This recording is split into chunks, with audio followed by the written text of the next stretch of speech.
आज होली का दिन है। सुबह से शाम तक हिंदुस्तान में खूब रंग बरसे, लेकिन यूक्रेन में रंग नहीं बल्कि बारूद बरस रहा है। रूस की सेना ने लगातार 23वें दिन यूक्रेन के कई शहरों में ताबड़तोड़ हमले किए। इसमें कोई शक नहीं है कि इस जंग में रूस का परिणाम भारी है। यूक्रेन के कई इलाके पुतिन आर्मी के कब्जे में आ जा चुके हैं, लेकिन इस बढ़त के बावजूद जीत से रूस अभी कोसों दूर नजर आ रहा है। बीते 2 दशक में पुतिन को मात देने वालों में रूस के भीतर मिला ना बाहर। पहली बार पुतिन को यूक्रेन में इतना टफ चैलेंज मिला है। अमेरिका के एक मिलिट्री जनरल ने साफ कह दिया कि इस टफ चैलेंज को पूरा करने के लिए पुतिन न्यूक्लियर बम फोड़ने वाले हैं। तो क्या वाकई में यूक्रेन में अब एटम बम गिरने वाला है? आप देखिए।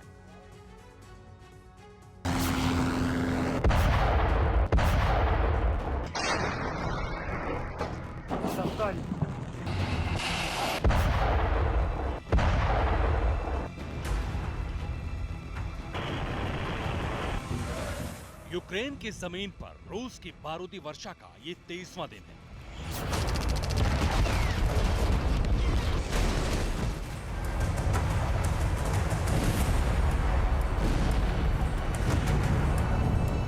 रूस का इतना आक्रामक रुख बीते 3 हफ्तों में पहले नहीं दिखा था।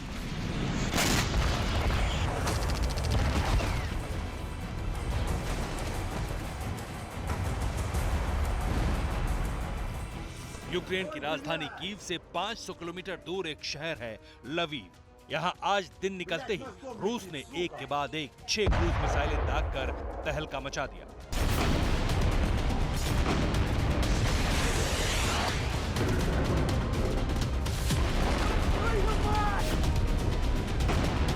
जानते हैं रूस ने हमले के लिए लवीव को क्यों चुना? क्योंकि लवीव में यूक्रेन का एयरक्राफ्ट रिपेयर प्लांट है। रूस के निशाने पर अब यही प्लांट था। यूक्रेन को इस बात का पता था कि एक ना एक दिन पुतिन की सेना यहां पर हमला जरूर करेगी, इसलिए काउंटर अटैक में यूक्रेन ने रूसी सेना की 2 मिसाइलों को मार गिराया। और यह अटैक यूक्रेन की तरफ से एंटी एयरक्राफ्ट गन से किया गया। लेकिन 18 मार्च की वर्ल्ड ब्रेकिंग न्यूज लवीव पर रूस का प्रचंड प्रहार नहीं, अमेरिका से पुतिन के वॉर प्लान पर एक ऐसी खबर आई जो अगर सच हो गई तो यूक्रेन की जंग एक पल में पुतिन जीत सकते हैं। पूरी दुनिया सख्ते में आ सकती है और अमेरिका सन्न रह जाएगा।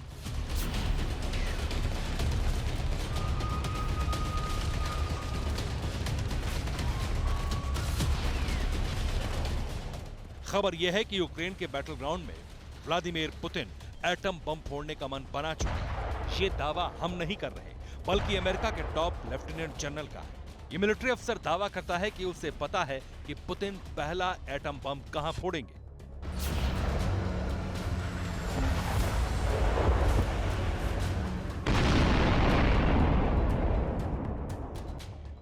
ये है डेविड बेरियर, अमेरिका की डिफेंस इंटेलिजेंस एजेंसी के डायरेक्टर हैं और बेहतर शब्दों में ऐसे समझिए कि ये अमेरिका के highest ranking military intelligence officer हैं। डेविड बेरियर ने 67 पेज की अपनी रिपोर्ट में कहा है कि अगर यूक्रेन की सेना इसी तरह से मजबूती के साथ पुतिन आर्मी से टकराती रही तो पुतिन परमाणु बम जरूर फोड़ेंगे। ये बिल्कुल नहीं होना चाहिए, नहीं होगा। और ये यूक्रेन के ऊपर कितना भी इनको कन्वेंशनल वॉर करनी पड़े, कितने ही दिन लग जाएं, मुझे नहीं लगता कि ये इसको एटॉमिक वॉर में, इसको न्यूक्लियर वॉर में कन्वर्ट करेंगे। अगर ये किसी वजह से कन्वर्ट हो गई तो आप फिर देख लीजिएगा पूरा विश्व नष्ट हो जाएगा, पूरा विश्व इसका एक आंसर नहीं दे पाएगा, सब चीज समाप्त हो जाएगी। पोलैंड से सिर्फ 80 किलोमीटर दूर लवीव पर अब तक की सबसे भीषण बमबारी करके पुतिन ने बता दिया है कि अब टारगेट कीव नहीं पूरा यूक्रेन है। लवीव पर हमला करके पुतिन यूक्रेन की सप्लाई लाइन को तोड़ना चाहते हैं।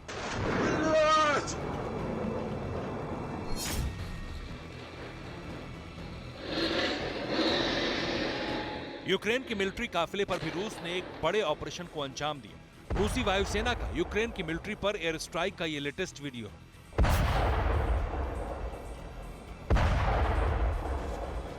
यूक्रेन की सेना पर रूस के पिन पॉइंटेड मिसाइल सिस्टम से अटैक का ये प्रमाण है कि अब रूस एक एक यूक्रेनी सैनिक की जान के पीछे पड़ गया है।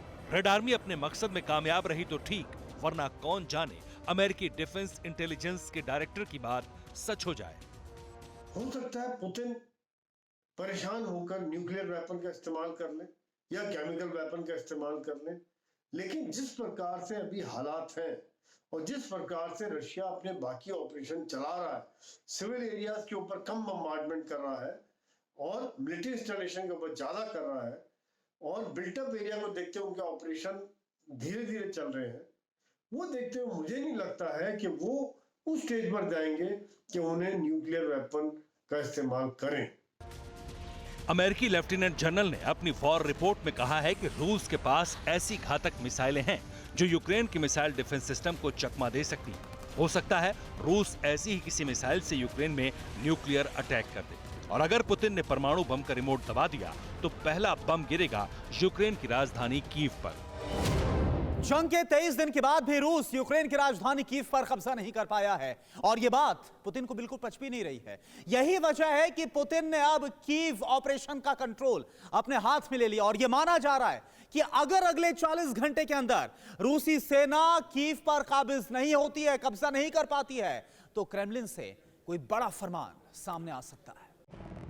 अभी कुछ दिन पहले अमेरिका की खुफिया रिपोर्ट में इस बात का जिक्र किया गया था कि रूस ने यूक्रेन की जंग जीतने के लिए 1000 मिसाइलें चुनी हैं। इनमें से कई मिसाइलें खर्च हो चुकी, तबाही भी खूब हुई है, लेकिन आधिकारिक तौर पर ना तो रूस की जीत हुई है और ना ही यूक्रेन ने सरेंडर किया है। यूक्रेन की सेना पर रहस्यमयी डिकॉय डॉट मिसाइलें दागकर भी रूस जीत से दूर दिख रहा है। ये दूरी पुतिन को रास नहीं आ रही।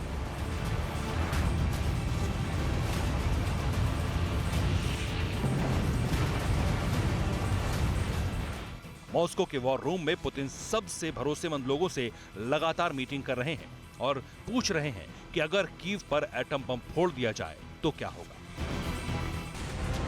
6 अगस्त 1945 को हिरोशिमा और 9 अगस्त 1945 को नागासाकी पर अमेरिका ने एटम बम फोड़ा था। तब 2 लाख से ज्यादा लोगों की जान गई थी।